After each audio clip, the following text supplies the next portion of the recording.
నమస్కారం. ఈరోజు మా ఊరిలో చేసుకునే సింపుల్ బిర్యానీ ఎలా ఉంటుందో మీకు చూపిస్తాను. కావలసిన పదార్థాలు: చికెన్, బియ్యం, కారం, ఉప్పు, మసాలాలు, కొత్తిమీర, కరివేపాకు, టమాటా ముక్కలు, పెరుగు, నిమ్మరసం. ఇప్పుడు చికెన్లో కారం, ఉప్పు, పెరుగు అన్ని మసాలాలు వేసి కలపాలి. దీన్ని కొంచెం నెమ్మదిగా చేయాలి. మా ఊరి ప్రత్యేకం కట్టెల పొయ్యి పైన వండుతాం. ఈరోజు మీకు కట్టెల పొయ్యి పైన ఎలా వండాలో చేసి చూపిస్తాను. కావలసిన పదార్థాలు పక్కన ఉంచుకొని కడాయి పెట్టి దాన్ని వేడవ్వనివ్వాలి. నూనె వేడెక్కాక కట్ చేసిన ఉల్లిపాయలు, టమాటాలు వేసి వేగనివ్వాలి.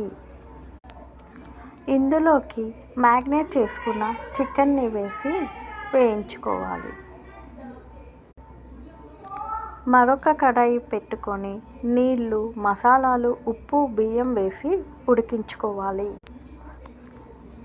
చికెన్ పైన ఉడికించిన అన్నం వేసుకొని కొత్తిమీర, పుదీనా, నెయ్యి వేసి 15 నిమిషాలు మూత ఉంచుకోవాలి. 15 నిమిషాల తర్వాత మా ఊరి రుచికరమైన బిర్యానీ